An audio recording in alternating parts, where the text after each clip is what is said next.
there, welcome back to Roundtable. You're probably wondering, where did Jeff go? Well, he had to run out of here because his wife is having a baby, and actually he had pre-taped the segment we just had. We're taping this as well, but he had taped that one earlier. So congratulations to Jeff. Baby now makes 5 because we have a whole household, a whole mess of Smiths. So he's going to be gone for just a smidge, and we're going to continue on with Roundtable here. And we're going to keep on the topic that he just mentioned. The United Way of Greater Toledo, Jane Moore is with us, and she is the new interim head of the United Way. Good morning to you. Good morning. Thanks for having us.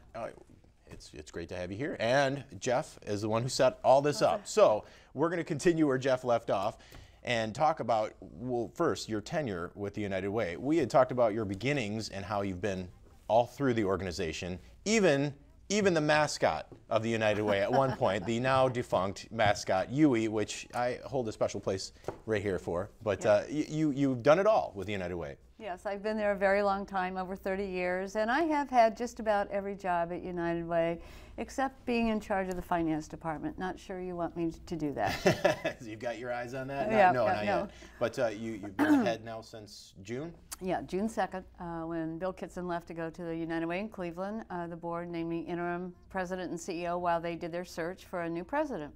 And that is ongoing? That is currently underway. Excellent. And what else is underway is the big kickoff. So go ahead and tell us about how you're the interim president at this very crucial. It's a big time. You've been through the kickoffs before, but now you're at the helm. So that's right. We had our kickoff Tuesday morning with the help of ProMedica's president Randy Ostra. Randy has been providing extraordinary leadership to this campaign. He's really immersed himself, and he really understands and is able to communicate the story. But we had 600 people at the kickoff Tuesday morning. We brought in Jeffrey Canada, who is the founder and CEO of Harlem Children's Zone. And the message that he was really imparting is how important school community partnerships are to the overall success of kids and families in all, any school district. And we have so many partnerships with Toledo Public Schools and some of the other schools, because we serve Lucas, Wood, and Ottawa counties. So we have partnerships with a number of school districts on making sure families are able to support their kids to get through school, families are stable, families are healthy, because we recognize it takes strategies in education, income, and health. So you have to kind of consider all those things weaving together to support kids, and our focus is graduating kids. Right. You would explain the difference between graduating, not just educating children, Correct. But graduating children. Correct. And making sure they follow through. You have to, as you said, have a support base at home and also in the educational system as well. Speaking of the big kickoff, 13 ABC's Christian Brown, she has been the MC for years now, and she was once again the MC, so we're going to take a look and take you to that big kickoff this past Tuesday. Check it out. We decided that we needed to do something different in Harlem.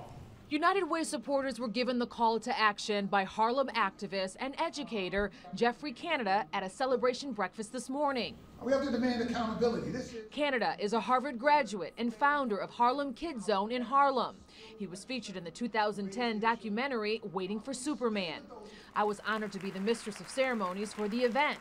Today, United Way leaders announced its fundraising goal for the year. The nonprofit hopes to raise $13.8 million. The money will fund various education programs for kids right here in Toledo. We're really asking people to think real hard about making a difference, and there's no better way to do that than to give the United Way. But when you think about all the things they're doing to touch kids on their way to graduating, whether it's providing graduation coaches, financial stability for families, addressing their needs for a summer feeding program or weekend feeding program, whether it's some of their health care needs, it's a comprehensive approach to help graduate kids, which just sets up a better future for everyone. And if you have more time than money, there are still ways you can help. Erlene Bond reads to students in her spare time. You don't have to be a great teacher. You have to be a great reader or just a reader, and you have to love children. And when you sit with that little child and you're reading to them and reading with them, and then they're reading back to you, there's a bond that's created. And the children learn and you enjoy yourself. And it's great. 13 ABC's Christian Brown, once again the MC, and she was reporting there as well. But that's part of the entire philosophy there. It's live united, but as you said, it's give advocate, volunteer, or do I have those in that order? Okay, absolutely. all right. But if you can't give in monetary donations and financial terms, you can also give your time and volunteer. And that's what a lot of people that we saw there, that room was packed. A lot of them spent the week volunteering in the neighborhood. Yes, we had 40 people from 42 companies at over 60 sites this past week doing volunteer efforts. An estimated 5,600 hours of volunteer time just this week alone. Now, we don't stop with 1 week of volunteering. Right. We encourage and have volunteer opportunities all year round. But just to give you some perspective, those 5,600 hours of volunteer time this week, independent sector values an hour of volunteer time at $21.85. And so that represents a little over $122,000 in gifts of time that are occurring this week. And that's pretty amazing. Yeah, for sure. And you can put a dollar figure on that too. Time is money, I guess. Time is money. And for some of us, it's easier to write a check than give our time. So time is very precious. For sure. But it takes all three. It takes people willing to give their money, people willing to give their time, and people willing to use their voice to advocate for something that they believe isn't right, or advocate for something they see needs to change, or advocate for something that needs to happen.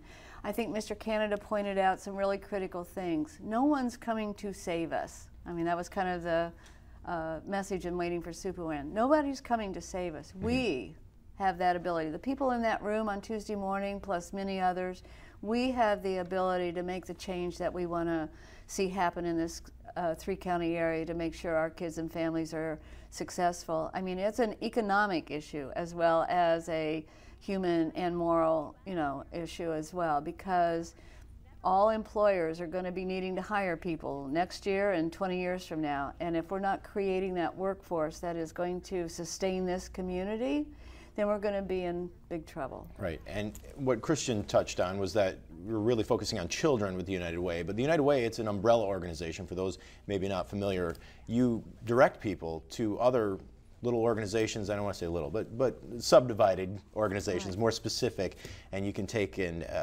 give them the narrowed focus, what they need specifically for the types of needs that they have to fulfill. So, so maybe you can just touch on how you work with all those groups. It's a lot of coordinated effort. Well, we work with many partners, we call them community partners, those that we provide funding to, but also those that we don't have a funding relationship with, but that we work in partnership on an issue. We also, so many of our volunteer projects are at non-funded partners, if you want to think of them that way, but also our United Way 211, which is 24 hours, 7 days a week, where people can call and find out where they can access a service. There are times when there is no service available, and we keep track of that too, because it's important for us as well as other planning and funding organizations to understand the trends of things that are happening in the community. But people call 211 from everything from I don't have any place to sleep tonight to my grandmother is getting out of the hospital tomorrow and she can't stay home alone. We need some sort of home care. So everything in between. And 211 is there to give you the information you need about what service might be available for you. Right. I remember when 211 launched. I remember when Yui was the mascot also. I think that went farther back. But 211 has been around, correct me if I'm wrong, I'm probably wrong, 6 or 7 years or so? Yes and no. Okay. 211 in its various stages has actually been around since 1971. Oh, okay. Well, maybe I'm just thinking in Toledo then. Well, we changed to the 211 concept, which is really the technology of the phone system. So you literally dial 211 and you will be directed to the 211 in your area. Okay. That switch happened about 6 or 7 years ago. Gotcha. Okay. But the information referral service was there for, what now, 40 years. Sure. Well, and I would think that part of the challenge is just getting the word out. Hey, if you need help, pick up the phone and call 211. Exactly. And somebody who may be in a situation might not know that's the easiest thing to do, and it potentially is really the best thing to do. Yes. So absolutely. That's part of the challenge, is getting the word out. So you can get the word out right here on Roundtable. Literally dial 211. Help, call 211. All right. And real quick, we'll just talk about the goals here as interim head of the United Way. $13.8 million for fundraising. How does that compare to years past, and how much is it going to take for the efforts to make that financial goal?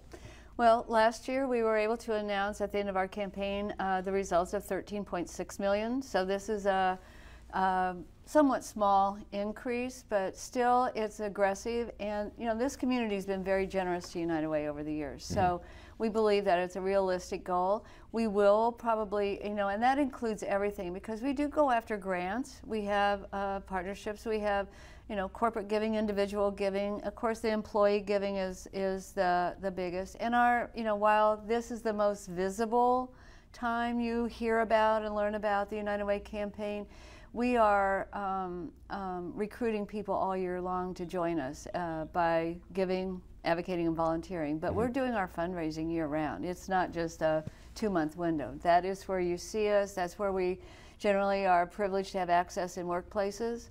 But we are really year round looking at major donors, foundations, and so forth. So if you're out there watching, how do they get into contact with you to either give, volunteer, or advocate? Well, they can go to our website at unitedwaytoledo.org, or you can call 211 and ask to be connected to a volunteer opportunity and or for information on how to give. You can donate on our website as well. All right, time, money, or advocation. Thanks That's very right. much, Jane. Thank you. Really appreciate you joining us here, and good luck with the Thank you. campaign. Always fun. Having a great time. Yeah, for sure. All right, well, we'll be right back with just the final portion of Roundtable, and once again, Jeff is off delivering a baby. So I'm Tony Geftis. Stay with us.